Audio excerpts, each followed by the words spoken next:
On fête 1er novembre, la Toussaint. 2 novembre, on fête pour tous les défunts. Pour tous les défunts, tous les défunts.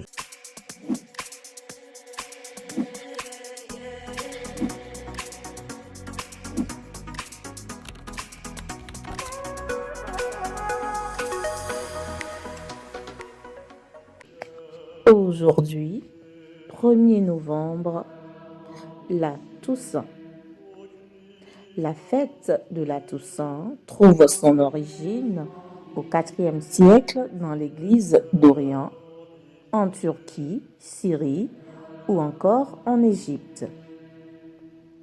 À cette époque, les chrétiens célébraient la fête de tous les martyrs. La Toussaint était alors le dimanche qui suivait la Pentecôte. Suivons les explications et l'origine de cette fête dans l'Église avec le père Raoul Gervais.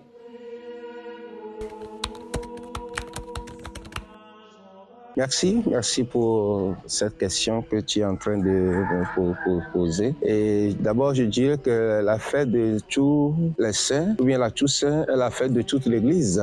C'est de tous ceux qui ont déjà fait l'expérience de la mort, ils ont vécu dans le Christ, ils sont avec Dieu. Et tous les chrétiens vivants qui vivaient la sainteté. Car nous sommes tous appelés à la sainteté. Et cette fête a son origine du culte aux fêtes aux martyrs.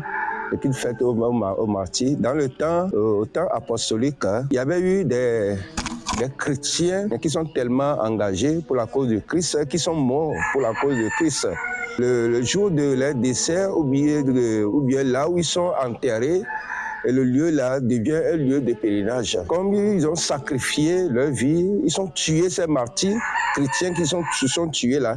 Les gens vont vers là où ils sont enterrés pour prier et ils reçoivent la bénédiction, ils reçoivent la guérison et ils voient les miracles autres là qui se réalisent là-bas. L'Église, en voyant cela, il commence à prendre conscience de ces personnes-là qui ont mené une vie sainte et qui devient source de bénédiction, d'intercession pour ce peuple. C'est en ce temps que l'Église commence à réfléchir. Dans certains milieux comme Antioche, là, on a commencé par célébrer les messes pour ces martyrs qui sont décédés après le dimanche de Pâques. Nous irons déjà au IVe siècle. Le IVe siècle, ça a commencé comme ça. Mais la fête de Toussaint que nous fêtons aujourd'hui, le 1er novembre, c'est le pape Grégoire, dans les années 1484, que ça devient une fête imposée pour toute l'Église latine. Vous voyez un peu, c'est l'origine de cette fête. Le 1er novembre et le 2 novembre. D'abord, comme je l'avais dit, le 1er novembre, ça tire. Le 1er de la fête de Toussaint, il voit le jour dans le culte des martyrs. Et le culte des martyrs, il y a la fête des martyrs qui est devenue la fête des défunts. Le 2 novembre. Donc, quand on fête le 1er novembre, la Toussaint, 2 novembre, on fête pour tous les défunts. Pour tous les défunts, tous les défunts. Et le culte des défunts, nous savons que dans presque toutes les religions, aujourd'hui, pas seulement dans l'Église catholique ni l'Église chrétienne, dans presque toutes les religions, il y a les cultes des défunts. Donc, on célèbre le 1er, la Toussaint, le 2, là, on célèbre pour tous les défunts. On prie pour que le Seigneur accueille, pardonne encore, que sa miséricorde se réalise dans la vie de ces défunts qui sont morts dans l'état de péché, pour que le Seigneur les accueille, y compris les âmes du purgatoire. C'est ça un peu la différence. Et le 2 novembre, là, les gens vont au cimetière. Ils vont au cimetière, ils font la peinture des tombes.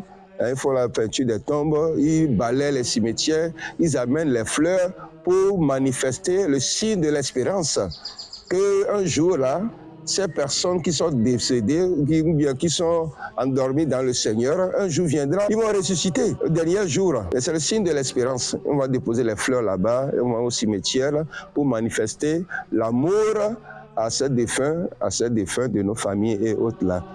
Et c'est presque la différence. Le premier, c'est les saints. Le 2, c'est pour tous les défunts. pour tous les défunts. Et le premier, les saints, ceux qui sont dans la gloire de Dieu, qui sont des saints canonisés, et les saints qui sont sur cette terre, parce que nous sommes appelés tous pour le baptême. Et le 2, c'est pour les défunts. On prie pour tous les défunts. Pour que le Seigneur manifeste sa miséricorde envers tous ces défunts-là, nos parents qui sont décédés, pour que le Seigneur manifeste sa miséricorde envers tous ces défunts-là. La bougie, c'est un signe de lumière. Ça rappelle le jeu de baptême, tiens la bougie, pour le baptême là, ça rappelle seulement sur la scène de signe de lumière. Et quand il y a les ténèbres, la bougie, ça enlève l'obscurité et ça amène la lumière. On allume la lumière pour dire que le Seigneur éclaire leur âme, que le Seigneur éclaire l'âme, qui trouve la gloire devant le Seigneur. C'est signe de lumière. La lumière qui rappelle également le baptême qu'ils ont reçu là. Ils ont tenu la lumière. Pour le Christ qui est la lumière du monde. La lumière du monde. Le sel est la lumière du monde. Oui, justement, pour la fête de Toussaint, ou bien pour le 2 novembre, ou bien pour le 2 novembre, prier pour les morts, prier pour les morts, pour les églises, les églises évangéliques, méthodistes et autres là, les églises réveillées là, les ministères autres là, ils s'opposent à ce genre de choses.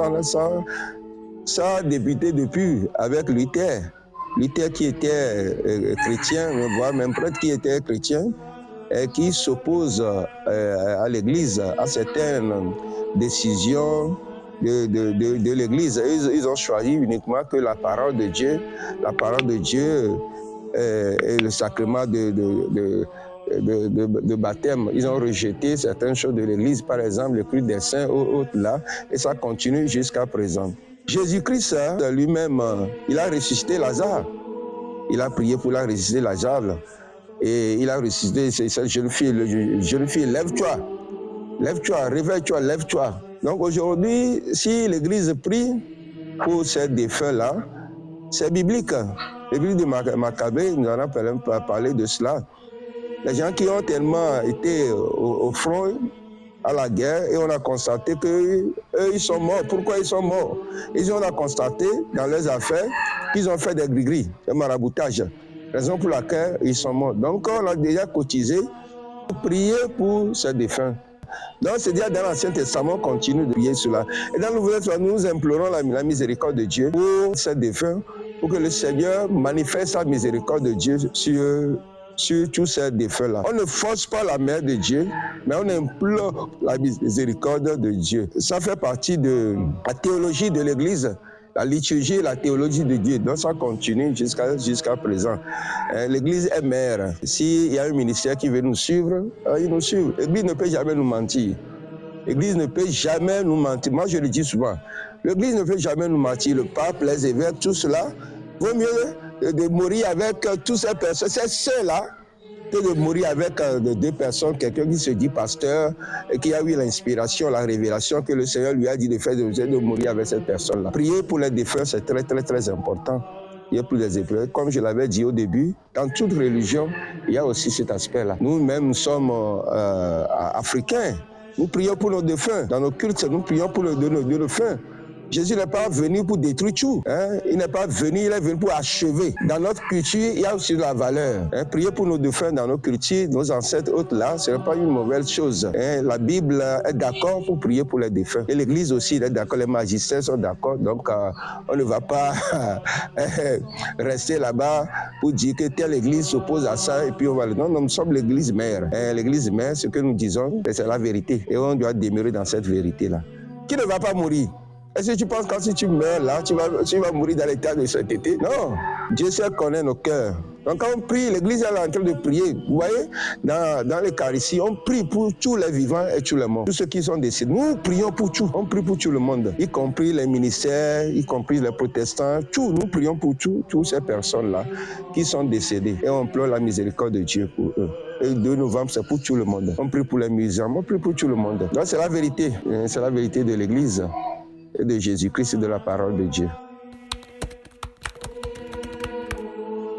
tout le monde est appelé à être saint. Tout le monde est appelé à être saint, comme le dit Concile Vatican II. La vocation de tout chrétien, c'est la sainteté. Mais il y a des saints canonisés et les saints. Nous sommes tous saints. Moi, je suis saint, je le dis. Hier, il avait dit ça à l'église. Je suis saint, je veux devenir saint. Quand Dieu viendra ici, il me verra. Donc, je veux devenir saint. Nous sommes tous appelés à la sainteté. Donc, il faut avoir ce désir d'être saint. C'est-à-dire, et comment devenir saint, c'est de lire la parole de Dieu, d'aimer son prochain, avoir cette espérance, vivre la charité à tout moment. Il faut avoir la haine dans ton cœur, demeurer dans le Seigneur. Et la sainteté, la voie de la sainteté est ouverte. Et le saint, ce n'est pas celui qui ne pêche pas, mais celui qui pêche, il croit à la miséricorde de Dieu et il sait que Jésus est tout pour lui. C'est ça, le saint. Ce n'est pas celui qui ne pêche pas. Celui qui pêche, mais il croit à la miséricorde de Dieu, qu'il est pardonné et que Jésus est dans son cœur. Il est tout pour lui. C'est ça même la sainteté.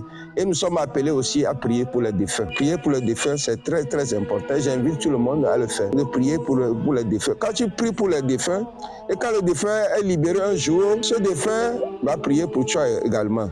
Quand il va devenir saint. Et nous prions pour les âmes du purgatoire. Bientôt, le 1er novembre, ça va commencer. Sainte Thérèse qui dit, quand tu pries pour quelqu'un qui est décédé, quand il sera saint, le Seigneur va l'accueillir, il va prier pour toi également. Donc, il ne faut pas détester ce genre de choses-là, mais il faut toujours croire à la sainteté et prier toujours pour nos défunts qui sont morts. Par exemple, quand tu es de passage, tu vois un accident qui a eu lieu à côté de toi. En tant que chrétien, parfois tu peux faire un signe, crois. Tu fais un signe, crois. Prie pour ce Seigneur, accorde le repos éternel, que brille à ses yeux la lumière sans fin. Un défunt, quelqu'un qui est décédé comme ça, tu lui dis ça. On nous demande même dans le catéchisme, ce que nous avons appris, on dit quand tu dépasses un cimetière, tu fais signe de croix, comme ça.